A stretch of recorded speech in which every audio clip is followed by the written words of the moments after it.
Hello, I'm Morgan Peckman. This is City and State TV. Today, our guest is a veteran of New York City politics, Sid Davidoff. He's a senior partner at Davidoff, Hutcher, and Citron. Mr. Davidoff, thank you so much for joining us. Morgan, pleasure. How do you think the de Blasio administration is going so far? That seems to be the talk of the town. Okay. It is a talk. It should be the talk of the town. I think that, for one, he probably has had the shortest honeymoon I remember in any mayoralty, and I go back a few mayoralties. But from a personal perspective, and someone who's watched mayors over the years, I think he's done actually pretty well. In terms of his appointments, I think they've been great. He is. My friends in the business community and the real estate community were concerned that we'd see these, this word progressive got them scared, and we'd see progressive advocates coming from all types of organizations. The fact is, he's gotten very seasoned appointments with a lot of years of experience, backed up by a lot of young and aggressive people who believe in the agenda of Bill de Blasio. And I think the mix of the two is great. When you take a look at Carmen Farina, Tony Shores, Carl Weisbrod, who I'm a huge fan of, and going down the list, Alicia Glenn, these are people who have been out of government, in government, business world, understand it, and I think are really going to put an administration together. The question is whether it's been slow or too slow. I believe that do you want quick or do you want right? And I think right is more important. I think he's shown that. We're what are we, 45 days, 50 days into an administration, 7 snowstorms, and handled reasonably well. And when they weren't, he's learned from them, which is one of the things about Bill de Blasio. He will learn every time something happens. And there is a learning curve for every mayor. So I give it an A rating. Would we do things differently? There's probably some things I would do differently. I think he will do those things differently. I think some of the sidebar items that the press are concentrating on, like the speeding issue and jaywalking issue, it's all color. The question is he running a good government? And I think he is. You were intimately involved with the Lindsay administration, and has Mayor de Blasio missed an opportunity with the tide of change by putting so many people with this deep government experience, as opposed to welcoming some younger people with a kind of new dynamism to come into the administration and perhaps take it in a decidedly different direction? Well, I don't think that that's necessarily so. I think that some of his key appointments that's true that there's been that years of experience. But in the chiefs of staff, when you look at Dominic Williams, you look at Emma Wolf, who was doing intergovernmental relations along with John Paul Lupo. These are young people who have, none of us started as deputy mayors. I mean, I came into the Lindsay administration, I guess I don't know if I reached 26 yet. I think I was 25. And young and aggressive, learning curve. But I was there in a very senior staff position, and learned government while working at it. I think these people will too. Some of them had come over with him from his public advocate's office, but it's very much different to be an advocate and then it is to be an administrator. So I think that you have a good combination of the two. Joe Lhota on the campaign trail tried to draw a lot of parallels between Mayor de Blasio and Mayor Dinkins. Obviously, you were very close to Mayor Dinkins. I mean, do you think that there are parallels between their administrations other than being both Democrats? Oh, I think that we're both progressives in terms of their views, not only Democrats, there are Democrats and Democrats. I think, no, I don't compare the two. I think it's a much different time. When Dave Dinkins came in, first of all, he was, the first African-American mayor. There was a whole nother look to how, when he came into the administration, he was breaking a lot of barriers. Bill de Blasio doesn't have that same, in fact, it's very different. He comes from a biracial family. Dave Dinkins was a Manhattan borough president. He'd been a city clerk. He'd been forever in city government. This is Bill de Blasio is a man who's been at the federal government level. He's been at the staff level, which David never was when Bill was chief of staff under Bill Lynch. It's the different experience. So I don't think there's necessary a parallel. Every mayor has his comparisons. I like to compare Bill de Blasio more with John Lindsay, who came in as a progressive Republican, fighting for some of the very same things we're talking about now, in terms of parental control of the schools, much more citizen involvement. Those were the principles of the John Lindsay era. I think Bill de Blasio has taken a lot of that and worked on that. And I think his administration, again, he's showing the diversity in his appointments. He's showing more of the city. We're seeing more of Brooklyn and Queens involved. He's making that his mark on the city. I think you don't compare him as much with Dave Dinkins as you show the distinction between him and Bloomberg and Giuliani, who were Manhattan-centered, didn't quite get the idea that there were 4 other boroughs. And here we have a mayor who's now saying there are 4 other boroughs, and we've got to bring them into the fold. For decades, you've been one of the leading lobbyists in New York City, and I want to know, how has advocacy changed over the last decades? I mean, is it a different environment now in navigating the channels of government than it once was? Yeah, it is different.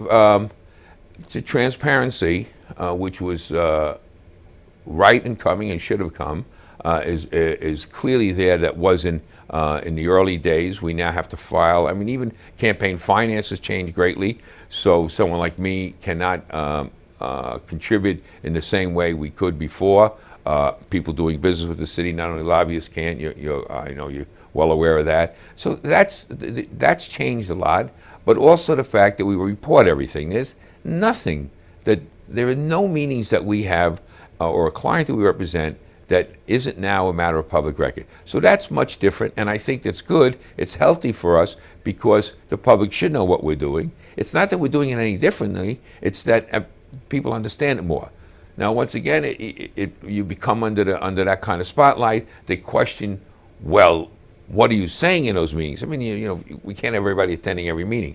But I think that has made a great change in giving the public, the press, much more understanding of what our job is, and I think that's healthy.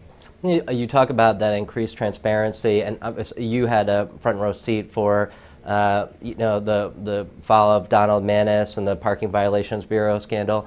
I was wondering, why do you think that we still have so much corruption among our elected officials, despite the fact that there's this heightened environment of transparency and reform legislation? I think one of the answers to that is term limits. We don't have the same chance to vet our public officials, particularly here in the city, like we used to have. We turn over every 8 years, and we have what is it, something like 27 new or 31 new council people. Not that they're not all good; they may very well all be. But the problem is we don't have a chance to vet them like we used to. After someone is in office for a number of years, feels comfortable, understands his roles, there's a learning curve there too, he or her. I think that's different in today. Today, we're seeing many more people coming up looking to push somebody else out, looking for their next job. It's just an interesting dynamic. You get in and you know that every day is one less day you're in office. So you have 8 years at maximum to make your mark to go on to the next level or do something else. As a result, you may get careless or you're pushing too hard. I think that's what changed a lot. Other than that, I'm not sure that there hasn't been as much corruption in other times. We're just more aware of it today. There are more the transparency for one, the concentration on it. It's all I can imagine. Look, I lived through the Mannis era. I was very close to Donald's personal counsel. And it was a very, very tough time for all of us. And Ed Koch, in his book, said he was thinking of committing suicide at one point. So it was. I think that raised the bar of what the press now and oversight agencies realize, that things like that go on.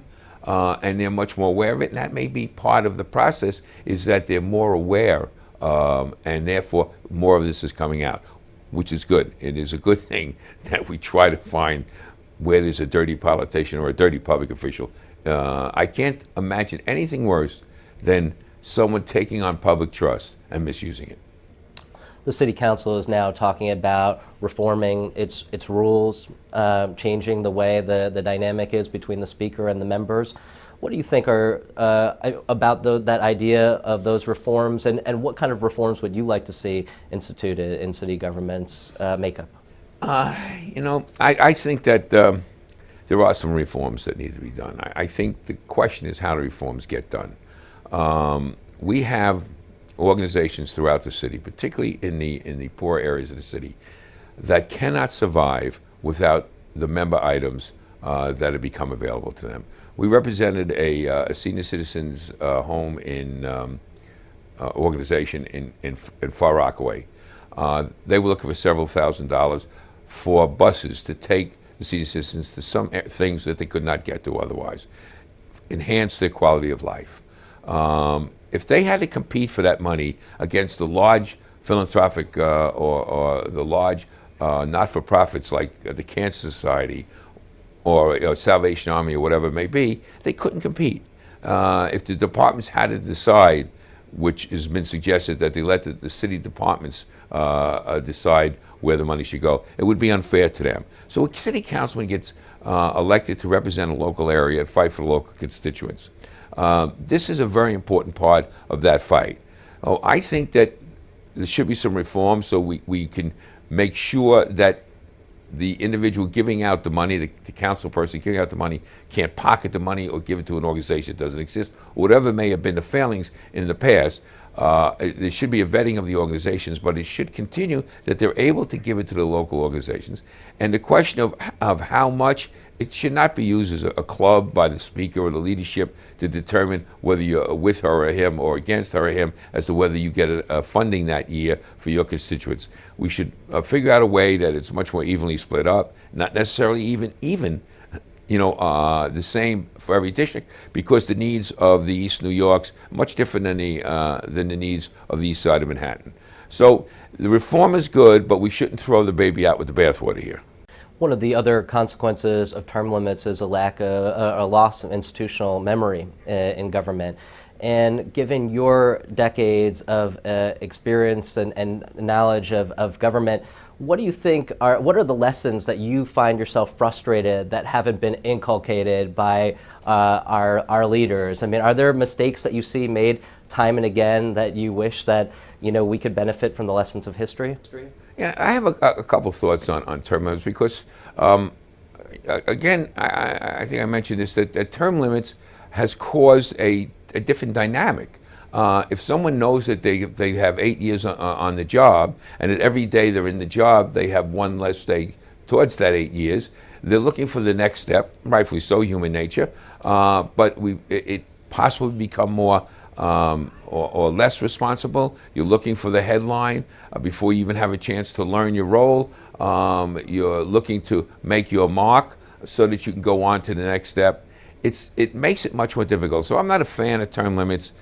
The institutional memory question is part of that. Although what happens then, really from an insider's point of view, is the staff becomes much more important because the staff becomes the institutional memory. So the staff stays on for a period of years, which they should, but they become more the principal than the council person. So I think it has a lot of pitfalls. We like to have new blood come in. We like to see change. At the same time, I'm not sure we did this one right. And that has changed the council in a lot of ways. And in terms of more kind of just concrete lessons, I mean, you've seen so many of these administrations up close. I mean, what would you advise Mayor de Blasio based upon your experience dealing with past mayors? How should he conduct his administration?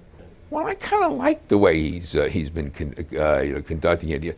People have faulted him. I'll give you an example, the pre-K. People have faulted him for not taking the compromise. Now, the governor, I think, did a great thing. by recognizing universal pre-K. But it was Bill de Blasio who put it on the front burner. We now have a governor who's accepted this. We have a state that's accepted it. The president is talking about it. Universal pre-K, which was a landmark idea of Bill de Blasio a year and a half ago in his campaign, has become, everybody's accepted it. Now all we have to, the question is who's going to pay for it, which is a great argument. I'd much rather talk about who's going to pay for it than the principle of the program. Bill de Blasio believes, and I think rightfully so, that he has to have a flow of income that he can count upon for this city. The governor, rightfully so, says, I want to support it throughout the state. I don't want you to be part of it. I think these two guys will come to an agreement. I see some sort of a compromise. I made this one up. Some sort of a compromise where they give the city the right to tax the millionaire tax or the upper earners, but can't use it as long as the state funds the universal pre-K. And so therefore everybody gets what they want to get. The mayor knows he has a steady flow of income. At the same time, the governor is not taxing what he believes people should not be taxed anymore in the state. So I think it works out. Now that's a compromise I throw out there. I'm sure there's 100 other compromises. The point is that Bill de Blasio has put his program into effect and he's fighting for it. He's already on some of the other things in the campaign that he's talked about, which is paid sick leave, raising the minimum wage. We're in this administration 55 days, and he's already out there in trying to implement the things he talked about in the campaign. So what I'm saying is, what you see is what you get, and I think he's doing well by it. Well, that's a very novel compromise that you propose between the mayor and the governor. We'll see if they're watching this video. Sid Davidoff, thank you so much for joining us.